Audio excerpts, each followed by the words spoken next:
Hello, welcome to AB Lifetime channel on transpersonal psychology. I'm very happy to be today in San Rafael, California, and we're doing this interview with Dr. Robert Siroka, and our topic today is sociometry. Hello, Robert. Good afternoon. It's nice to be with you.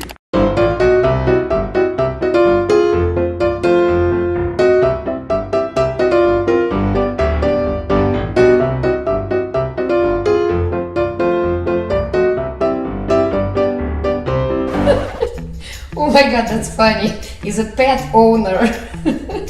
When he was nervous about presenting, he would say to himself, my name is Bob Siroka and I'm going to do a psychodrama tonight. I was 3 years old when I started. It was very good. It was very good. I was like Mozart. Yes, yeah. it's funny. But I sort of earned from music therapy, and I said, well, there's also the sit-down therapies and the stand-up therapies. Could you please tell what is sociometry? Well, I watched the video that John did. I think he did a very good job.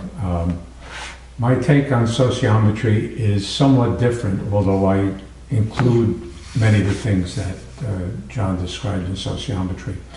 And my interest has evolved from what we would call quantitative sociometry, which has to do with the application of measurement techniques to group process and social structures, to the personal phenomenological approach, what are called the qualitative approach to sociometry, which has to do with how the person experiences themselves in the world and their world around them. Wow, that's very, so it's like qualitative versus quantitative. Well, not sort of versus even within quantitative sociometry, to really explore the meaning of the positioning in sociometry, you need to go into the person's own phenomenology, and that's where we take off from this point. So you already started to talk about this. Could you please say more about your personal approach to sociometry? Let's think about it in terms of role. And role's a very interesting idea, and we use role and role analysis in both assessment and in interventions and treatment. And the idea of a role is to go to the various dimensions of role. Besides the social role, which the sociologists refer to, there's also what we would call the psychological aspects of role, and the physical, the somatic aspects of role. And then Moreno developed an integration of all of these, which we called the psychodramatic aspect of role, which includes sociological, psychological, and physicalness in an intentional way of a person exploring the here and now and the relationships through action and understanding the social structures, both inside them and in the interpersonal field. So that's the approach, and it takes it from the person in the world, and every role has a story. Yeah. The story is what we call the context of the role. It doesn't take place in a vacuum. There's a history of a role. There's the sociological and cultural aspects of role, and there's the present awareness of a role, and there's the future intentionality of a role, of what are you trying to go with this in the role. And everyone has their experience of it, and we try to help them understand and create awareness through exploration of the various role dimensions. And you mentioned that you were trained with Moreno, right? I was very fortunate to have a nice long relationship with Moreno, 12 or 13 years. And I was on his faculty for 7 years. And it was a great privilege for a young guy, who I was at the time, to be able to study with him. and get to know him, and we had a very strong relationship. It was a very meaningful relationship for me in my life. Mm-hmm. And is it correct that actually the training with him influenced your development in sociometry? Absolutely, absolutely. It started there, it was influenced by him, and continued from there. And then I took off in my own directions and tried to work on certain aspects of it that I found particularly relevant and meaningful. Mm-hmm. Mm-hmm. Could you please tell more about qualitative approach in sociometry? Well, perhaps we can give an example. Mm-hmm. That would be great. And since we're limited in the number of people we have here, yes, you may again be part of the experimental. Yes, of course. There you go. What I'd like you to do is take a piece of paper and a pen. I did. And I'd like you to make a list of 5 different roles that you play in your life. Just write them down and then you could describe them. Okay. Sometimes it's not easy for me to think about these roles. Yeah, it's, yes. You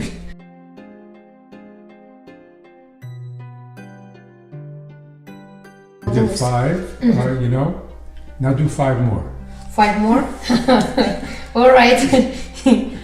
Once you get in the mood, you can keep going. Yes. We have many roles that we play if we focus on them. Is it getting easier to think of roles? Yeah, it feels like, yes, it's once easier. Once you get in, you warm up to it, then you could say, oh, okay.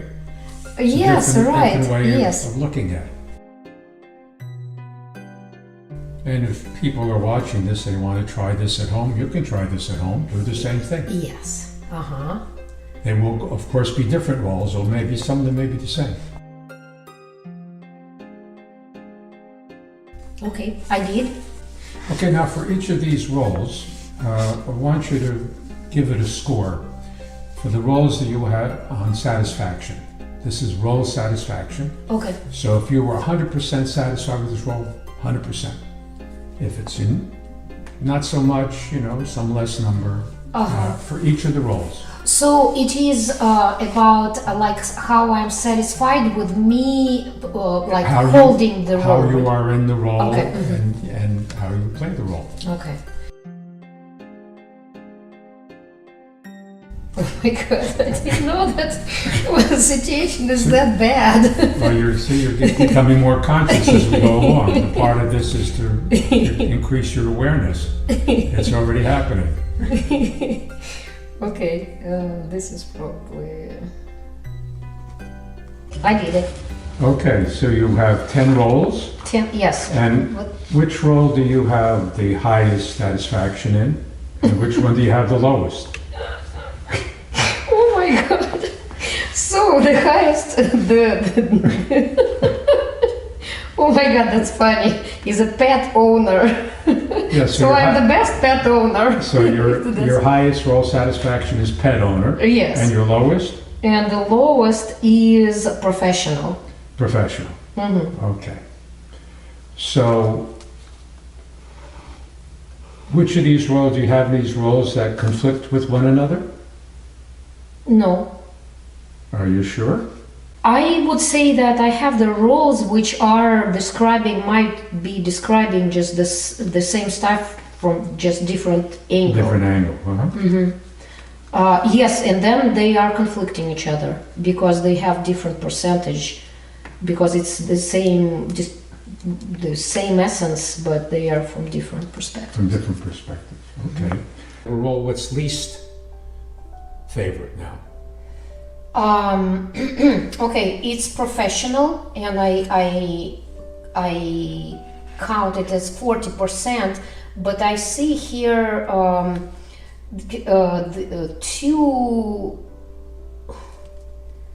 probably two like supportive roles, which are, I don't know, supportive, which are additional in description of this professional role. And then as you, So your professional role has various components to it.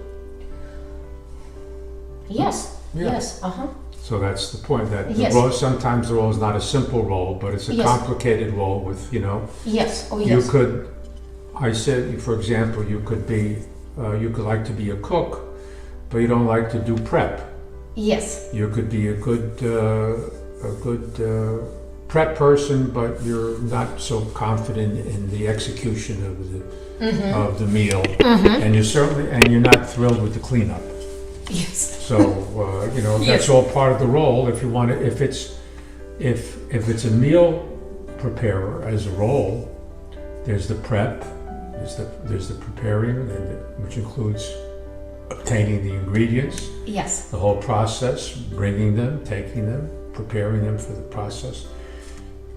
Heating if you're heating, cooling if you're cooling, do whatever you do, saucing, changing, creating, serving, consuming, yes, saving, cleaning, all the aspects of the role. It's like the role is a complicated thing. It's not just one thing.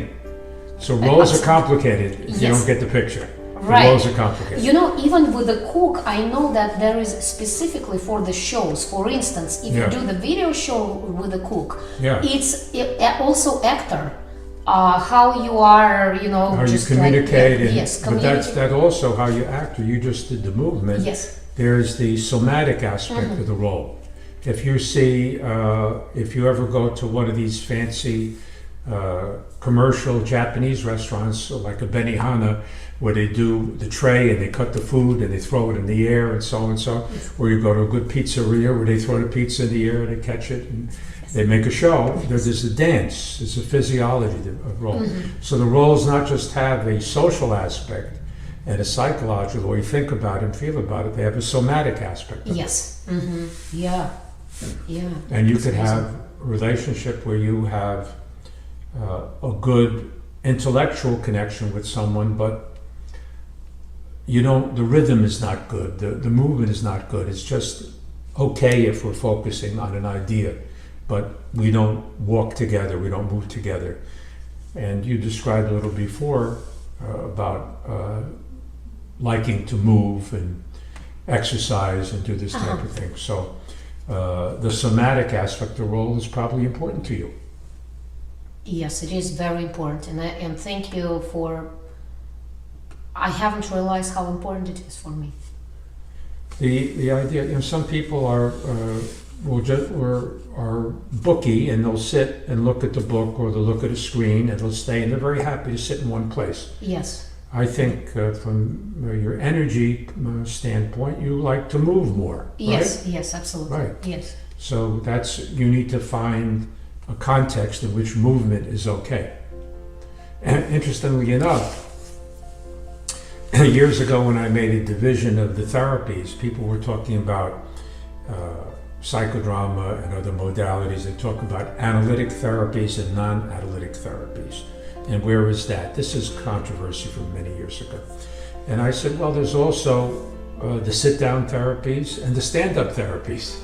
Right. There's therapies where you sit, or Yes. you lie down, Uh-huh. and other therapies where you get around and move, whether it's music or dance or movement or psychodrama or drama therapy. There's movement. Yes. So it's not just, there's action as well as verbalization. So you need to see that psychodrama combines action, verbalization, movement, interpersonal process, all in a way to create a different matrix of awareness that each person has, a different sense of themselves in the world and their place within groups and within their own, what we call social atom. So you could say, so now you have another role that's, may I just look at your paper for a minute and say, okay. Yes. Yes. Uh-huh. So now you have, which of these roles? So you have interesting role, immigrant. Yes. What is the role of an immigrant? This is a big controversy these days and whatever. So what is the role of an immigrant? And you gave yourself a 50% satisfaction there. Yes. You mean it's not fun to be an immigrant?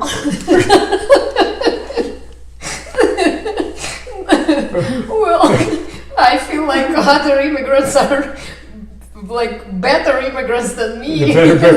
Wait a minute. You're running a failing grade in immigration. Well, yes. Oh my. Well, here's the thing. You may have to repeat it if you failed immigration. You have to go over again. Immigrant someplace else. And the funniest thing that I was born in the US, so I'm not actually an immigrant, you know, like, but I do feel like I'm an immigrant. You're a citizen by birth. Yes. But you exited the country. Yes. And then you re-entered at a later age after you were raised and acculturated in another culture. Yes. So you were a natural born immigrant. Yes, I don't know how many, there's some people like this, but not a lot. It's a very different experience. Yes. So your experience is different than somebody that's, you know, green card or waiting an immigration and a quota or non-quota or legal or illegal. Yes. But someone who was here and has the right to come back, but then has a whole experience base, learning, language, culture in another place. It's a very different, so it's a complicated role. Yes. So how does that rate like to, like only 50%? What does that mean? It's hard to do? It's hard to be an immigrant? Well, you know, I recently discovered, that it is, right now right now is February. So right now it's 8 years since I emigrated, like I decided that I'm going to live here in the US. And it looks like with this role, further I go, like less excited I feel. And I noticed also, I start to, if in the beginning I moved to the US and I was like, almost like everything is like I was in fairy tale, you know, like it's like it was fantasy, wonderful. Yes. It's all perfect. Yes, it's you know, the streets there used to be. The streets are paved with gold. Yes, this is the city on the hill. Everything is all. And specifically, with my experience that I was in the beginning of childhood, I was there when America was in 1970s, the end of 1970s, you know, 80s just started to begin. It was different country, and at that moment, or 1990s, I heard a lot of great experience of immigrants. Where did you get where did you learn the immigrant role from? You heard from different people about immigration? Yes, I just heard from people who immigrated. Did you have some specific people? Just, I would say, just general ideas. It's not like you had an uncle. No. An uncle. I'm the only one in the family that's here. Yeah, I see. Yeah. Was that a hard decision to do? No, it was. It was easy for me decision to do because I didn't like. There are certain things I wanted to. Well, it's not more even not about I didn't like there. It was just something when I did want to change something in my life, and I think it was correct time and correct moment for me to do this. Well, it's interesting when people talk about a geographic cure. You know, you don't like it in Philadelphia, so you go to Chicago. Yes.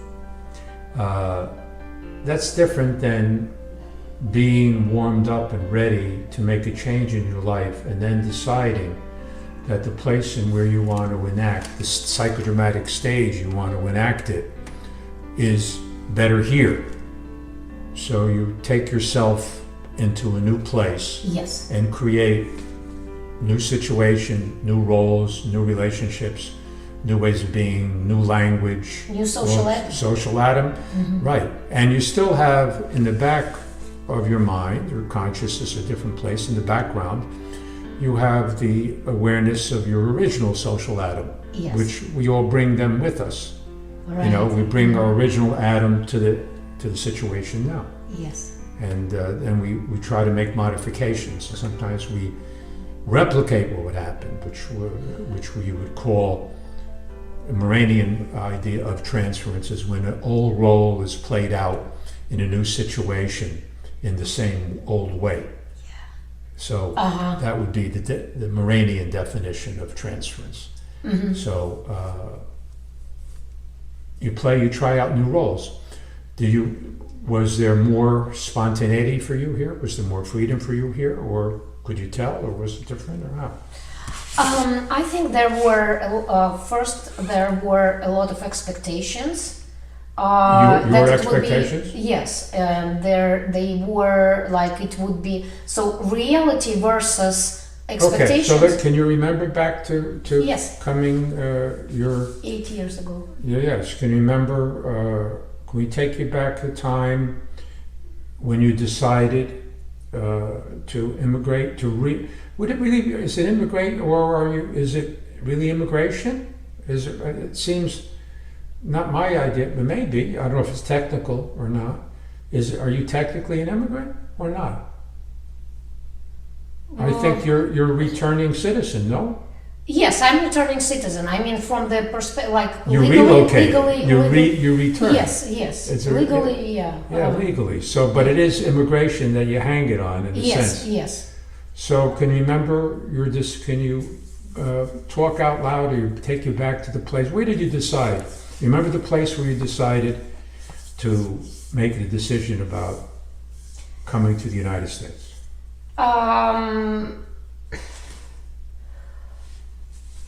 Yes, I remember it was 2000. So I started to travel between two countries, and I came here and I lived here for 2 or 3 months on the East Coast. And afterwards I returned back to Russia. And then when I returned back to Russia, I realized that I want to move to the US. What were the draws for you? Were there people that were important to you here, or was it something else? No, it's not people. I was just on my own making decision. I'm going to move here. It was, it's just the atmosphere. Yes, people, but not specific one specific people. person. Yes. So you're talking about the socius, and not the one person. Yes. The general like feel. The society. Yes, the the climate, feeling. and the Climate, feeling. yeah. Yes. Yeah. So we would call this in the Morenian, this is socio-tele. You have tele for the society, and not necessarily the personal tele for a specific person. Yes. And feeling that I belong more to this place, this country than there. Yes. So, how has your social atom changed since you decided to re-enter the country or immigrate to the country? It changed just 100%.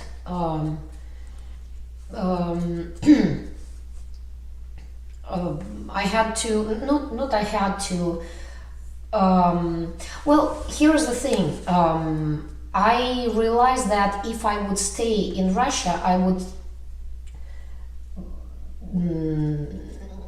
I would stay in old life patterns, which I didn't like. Right.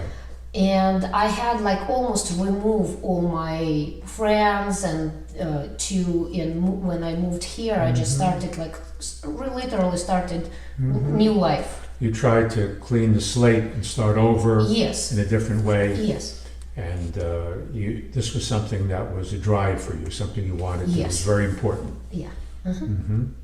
Was it easy? Was it difficult? Was it fun? Was it painful? What was it? It was not easy, but it feels like it was, and that moment it felt like it is very correct. It's correct way, even it's not easy. So, from this position you're in now, you're going to talk to Anna of 8 years ago about whether her decision was correct or not, and what you see now. You have Anna of today talking to Anna of 8 years ago, and maybe you can just look at her and remember her, and what would she wear, what would she look like, what was her day like, and we'll say, okay, talk about her decision. See, what did you learn the 8 years, and what do you want to tell her about a decision? So I changed a little bit posture. Sure, of course. Okay. That's important because yes. the somatic. Yes. The body is different yes. at a different time. Yes. And I do feel today like with a straight back and strong. Even though it's not that easy to be an immigrant. It's not that easy to be an immigrant. We should make a musical like this. Yes, right. It's not easy being an immigrant. Hey, ha! Right. So I do. It's just no. I think it's okay. So, for instance, Anna 8 years before 8 years would be Anna. there. Yeah. Anna, you did correct decision, and it's not going to be easy, but it's going to be very transformational. Very transformational. You won't even recognize yourself 8 years later. It's you have certain expectations. It's like you think that it might be easier life in America, financially, And professionally. some things may be harder too.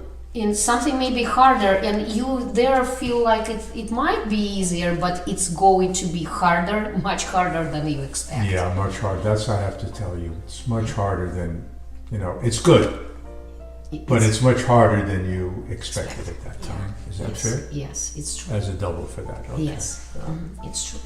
Well, we have all our past roles inside of us. Well, she's still there.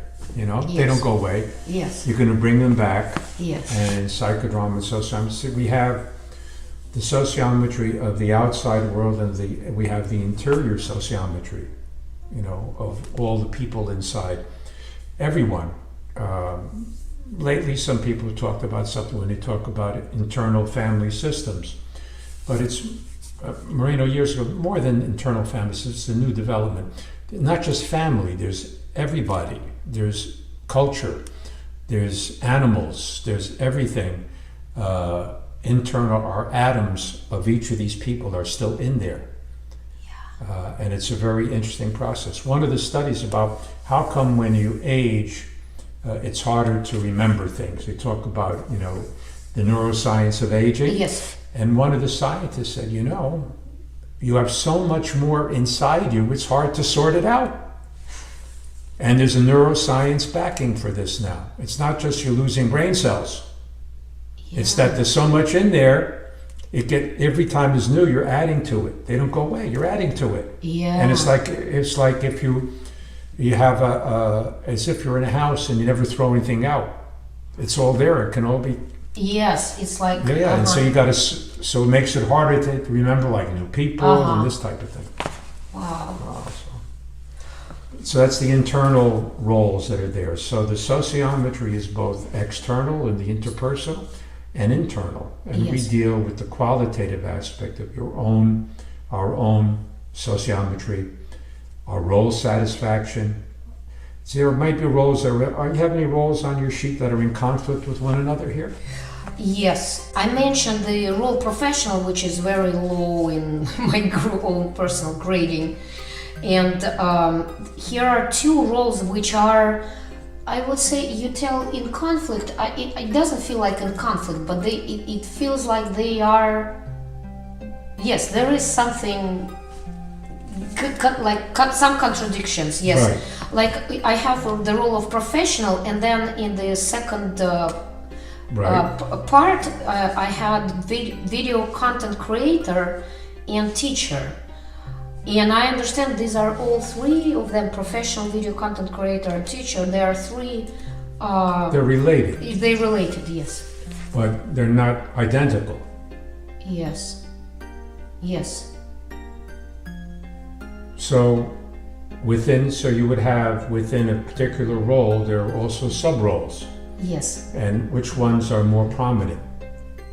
For example, if you were a trainer and you're a therapist and you're a consultant, you might say, well, I like being a trainer. Uh-huh.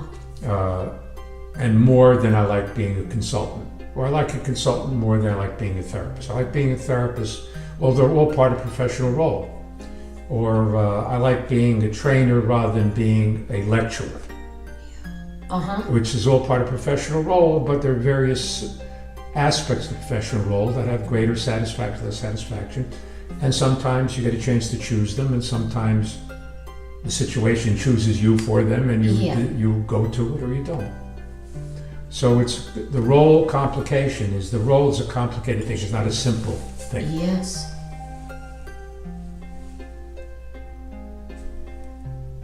And you know, I just realized when you were telling me this, it's interesting that on the first You gotta be position. careful or you're gonna get insights, you know.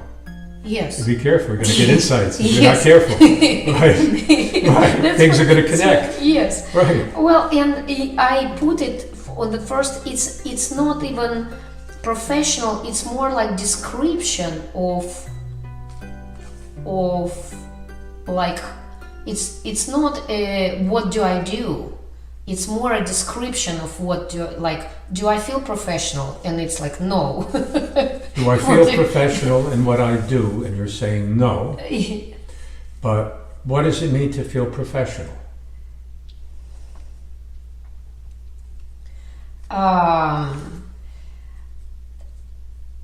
This is very interesting. So I understand that it's like it's related to this immigrant also role. Is just I do feel like since I moved to the US, I have a lot of struggles in professional role. That's what it is about, and because of the struggles, I put 40%. That's how I feel. Professional role. Did you have a professional role in Russia? Yes, I did. And you had less struggles there. Yes. Was the role more defined there? Yes. Yes. And it's more complex here. Yes, it's much more complex. And the complexity sometimes is not so satisfying. All right. Yes. Yes. Right, It's right. Complexity is not satisfying. So if you would take out all of sort out the complexity of professionalism, be like, what is the essential part of your role that you really like?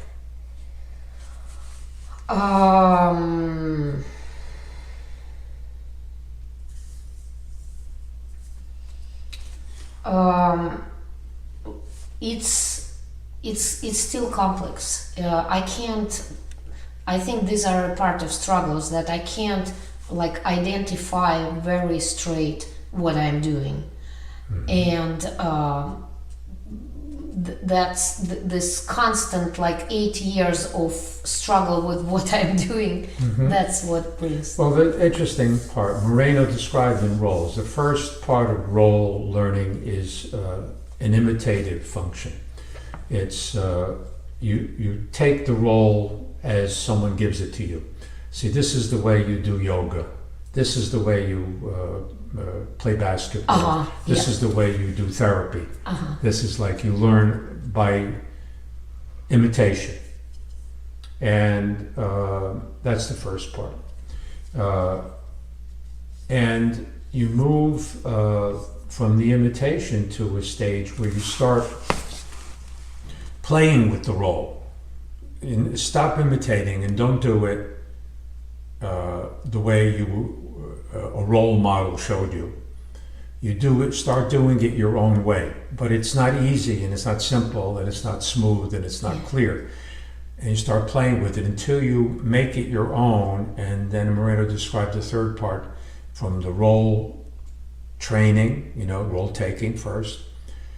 The next part is role playing, and the third part is role creating, where you make it your own in your own way. And that's where you're struggling between, it seems like, between role playing and role creating to make your role the way you do it. And I remember one of my students years ago, he was a very bright guy. He was a professor at an Ivy League school in New York. I don't know what that is. And he was just learning psychodrama from me in the 60s and 70s.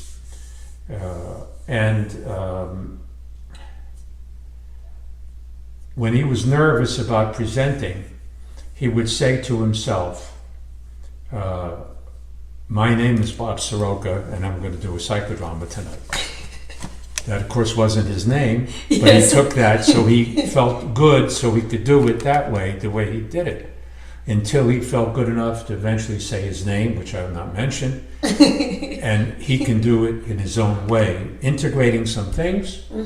And the classic form, there's a form in pottery drawn from the Native American tribe, the Zuni tribe, in which they take a piece of pottery and they shape it out of clay, and they glaze it and fire it in the fire, and they make a beautiful glazed pot. And then they take it and they throw it up against the wall and break it. And they pick up the pieces from this pot and they start again with a new clay, and they integrate the pieces that have already been fired into the pot. Again, you make a beautiful piece, integrating, breaking what was there before, and creating the new, including parts of the old in a different way. And that's what you're talking about. Yeah. You're trying to do this. Yes. Who knew you're coming here to talk about pottery? Right. Right. Oh my God, that's very powerful. And I've been in the field a long time. Yes. I've been in the mental health for 60 years now. And I started out as a music therapist. You're doing math in your head? I think I was just like, wow. And Yeah. I was 3 years old when I started. It was very good. It was very good. I was like Mozart. Yes, yeah. it's fine. But I started early from music therapy into other things. And You are a musician, right? I started as a musician, yes. And I don't play anymore, but I did for a long time. I did professionally, and I was pretty good. But I'm a much better therapist and a much better psychodramatist than I was a musician. So, look at that. And it's again, your musical experience brought these pieces of the parts into your new... Well, I got a job in a mental hospital in the music therapy department very early in the late 1950s. Oh my God. I started there as a music therapist, was not even almost a field at that point. And from there on, I met a lot of interesting people, and met Moreno shortly thereafter, and continued my training in psychology, and switched over from music therapy to psychology and therapy and psychodrama. So it's been a great journey, but I don't do the things the way I did them that way. But I still do some of them that way. Some of the parts of the pottery are still in there. Right. Yeah. And one thing Moreno said, he wanted to be known as a person who brought laughter and humor into psychotherapy, not like you consider like the Freudian idea of humor being some form of repressed hostility. So no, it's about spontaneity, it's about novelty, it's about irony, it's about juxtaposing of various phenomena. So that's an important thing, to bring the flow, the energy, to be who you are in what you do. I have no alternative but to be myself. All else fails, you know, and all else fails, be yourself, whoever that is, including the Anna from before. Could you please say about your practice, what you do, what you teach, so people can know? I practice as a psychotherapist in New York at the Sociometric Institute, which I'm the director of, something I founded and started in 1968. And we've been operating ever since. I've trained a lot of psychodramatists there. We have psychodrama, we have many people practice there. We've had a lot of different theaters in New York. We have a psychodrama theater. This is my 14th psychodrama theater in New York. Oh, actually one was upstate New York. And it's very expensive to have a big space for psychodrama. And it's one of the problems now is that as we do smaller versions of psychodrama one-to-one, is that we have to adapt to the various spaces we're in as well. It's part of what you're doing. You saw what we did today in a very small space. Yes. You can still bring aspects of this into it. You don't necessarily need the whole theater. It's a great thing if you can do it and you can afford the real estate. It's a big deal. And I've spent time in my practice. I have people I work with a long time. I coach therapists. I do occasional consultation. And we're making a film. I've made a film. It's going to be out shortly. Produced a film called it is Psychodrama, a History, from Moreno to Modern, and it's going to be available on Amazon, hopefully, as we finish the final editing now. And so I try to help people make their way in the world. That's my job. Thank you. And so... Thank you, Anna. This was lovely. Thank you. And I will put all the links in the description, in the writing, in the description box below the video. Sure. And as soon as your film will be ready, I will also post the link below the video. So if you will be watching this video like in March 2020, you will see the link. That's great. That's great. Thank you so much. You're this welcome. was such a great experience. When you watch it, you're going to come back, you then become an audience for it, and then you can watch from the audience for you. Then you can share with the person on the video, happens to be you. Yes, yes. Thank you so much. Okay. Okay. Namaste. Namaste.